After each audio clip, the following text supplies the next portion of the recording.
तो कब तक तू दूसरों के फैसलों पे ज़िंदा रहेगा? या कब तक तू दूसरों के डिसीजंस पे अपने डिसीजंस को डिपेंडेंट रखेगा? या कब तक तू दूसरों को देखकर अपने डिसीजंस लेगा? क्या तेरा कोई रास्ता नहीं है? Good morning. तो सीन ऐसे है कि आज हमारा फिर से वही दिन रूटीन स्टार्ट हो गया है। अब 2 दिन हमने छुट्टी कर लिया। छुट्टी की मेन रीज़न वही एमरजेंसी जो आपको बता नहीं सकते।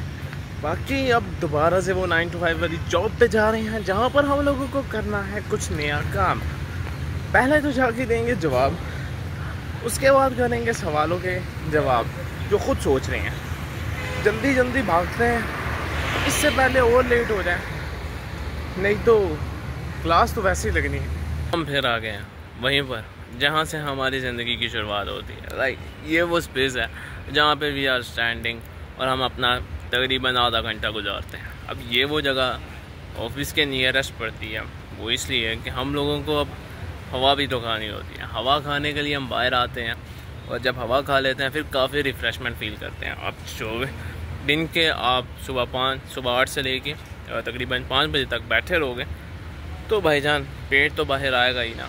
पेट के अलावा दूसरा इंसान बोर हो जाता है एक जगह पे बैठे बैठे। तो अपने आप की बोरियत को दूर करने के लिए ताज़ा हवा खाना भी बहुत ज़रूरी है। हर चीज़ बदल जाती है लेकिन इंसान की नेचर नहीं बदलती, चाहे यहाँ खाओ या किसी और देश का, रहता तो वो सेम ही है।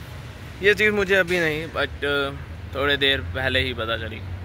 ज़्यादा से ज़्यादा 3-4 बंदों से बात करी और सेम थॉट्स और सेम चीज़ें मुझे आज भी एहसास में आई कि यार हम लोग समझते हैं हम ही तेज़ हैं, पर नहीं, दुनिया हमसे भी ज़्यादा तेज़ है 2 नंबरी में। ठीक है, अब सीन ऐसे है, बताने वाला नहीं है, बता दिया तो मज़ा उसका स्वैग सारा बर्बाद हो जाएगा, क्योंकि एक्सपीरियंस होना चाहिए। जब एक्सपीरियंस होते हैं तो मज़ा भी आता है। फ़िलहाल हम एंजॉयमेंट कर रहे हैं गर्मी को। अब ज़्यादा बात यहाँ पे मैं इसलिए नहीं कर रहा वो क्योंकि हमने छुट्टी के लिए भी कुछ कंटेंट बचा के रखना। सारी बातें अभी कर लूँगा तो छुट्टी में क्या करूँगा, सिर्फ वॉकिंग दिखाऊँगा आपको। वॉकिंग कर करके बंदा बोर हो जाता है।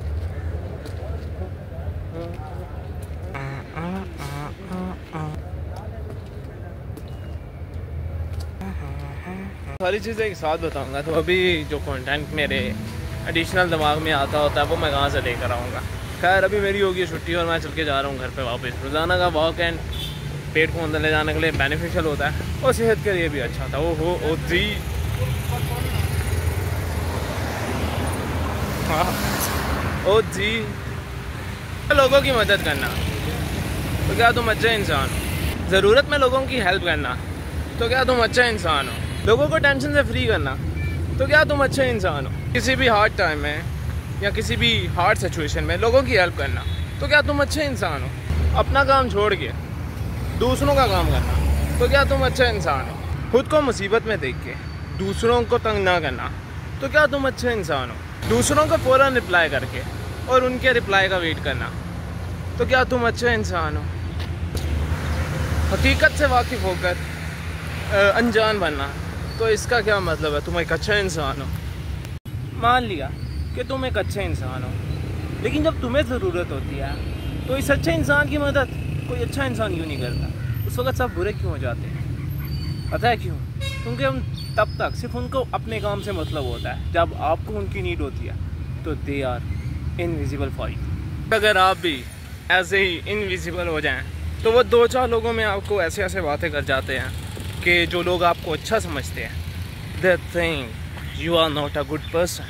सो डिपेंड करता है अभी आप पे how you deal with people. अब बेसिकली मेरा एक्सपीरियंस इस मामले में काफ़ी ख़राब है। मुझे एक अच्छा इंसान बनना है, एक अच्छी इमेज क्रिएट करनी है, पर एक अच्छा इंसान हर वक्त तो किसी के लिए मुहैया-एबल नहीं रहता। ठीक है, और एक जो मुहैया-एबल रहता है कहा जाता है उसकी इज़्ज़त भी कम हो जाती है। सो इज़्ज़त पहले, बाकी अच्छापन बाद में। क्यों? क्योंकि अच्छापन तो इंसान कभी भी क्रिएट कर सकता है, लेकिन इज़्ज़त स्पेशली टाइम पे बनाई जाती है। लोगों के काम आना कोई बुरी बात नहीं है, लेकिन हद से ज़्यादा अच्छा बन के उनके काम आना बहुत बुरी बात है। तो खैर इंसान को जितनी ज़्यादा जिम्मेदारियाँ दी जाती हैं ना वो उतना ज़्यादा ही अपने काम को लेजीनेस से पूरा करता है। लेकिन कुछ लोग ऐसे भी होते हैं जो अपने कामों को बहुत क्विक फास्ट करने की सलाहियत भी रखते हैं। अब मैं वो इंसान हूँ जो बहुत ज़्यादा लेज़ी रहता हूँ। मुझे अगर कोई काम करना हो तो मैं बिल्कुल नहीं करता जब तक वो सर के ऊपर नहीं आ जाता। सेम ऐसे ही यूनिवर्सिटीज़ में भी होता था जब मुझे होमवर्क मिलता था मैं बनाता ही नहीं था, लेकिन जब सुबह जमा करवाना होता था तो सारी रात बैठ के बनाना पड़ता था। फ़िलहाल ऑफिस से छुट्टी के बाद अब मुझे ये करना है, मुझे जाके सामान ख़रीदना है। अब ये सामान भी बेहद ज़रूरी है और इसको ख़रीदने के लिए मैं पैदल जाना पड़ा। तो हम ख़रीद के वापस घर आते हैं और फिर देखते हैं हमने क्या प्लान करना है। और आज की स्टोरी चल रही थी तो क्या वो एक नाइस गाय होता है जो सबके काम करता है, and you need to tell me that you are a nice guy और नॉट। जो स्पेसिफिकेशन मैंने बताई है उसके हिसाब से अगर नाइस गाय वो है फिर तो मैं हूँ। अगर आपके हिसाब से कुछ और डेफिनेशन है तो वो आपने मुझे कमेंट बॉक्स में बतानी है। बाकी हम दुकान पे जा रहे हैं। आ गए दुकान पे, और दुकान पे ये है वो सामान जो हम लोगों को पैक करके वापस अपनी जगह पे लगाना है। तो ये वो सारी चीज़ें हैं जिनको गैप करने के लिए हमारा हाथ बड़ी बेताबी से मैजिक करने का शौकीन रख रहा है। यह बजाने वाला हिसाब बराबर और हमारा काम हुआ अपने इख्तिताम को। मेरा मोस्ट ऑफ द टाइम दुकान में गुजरने वाला है। फिलहाल मैंने अपना सवाल आप लोगों के सामने रख दिया था कि क्या आप अच्छे इंसान हैं। ये अच्छा इंसान बनना सबके बस की बात नहीं होती है। सो बी केयरफुल। जो नाइस होता है वो उतना ही ज़्यादा डेवल भी होता है। दुकान से हो गई हमारी छुट्टी और हमारे दिन का यहाँ पे हो गया इख्तिताम। So I will catch you in next video. भाई को इजाज़त दो।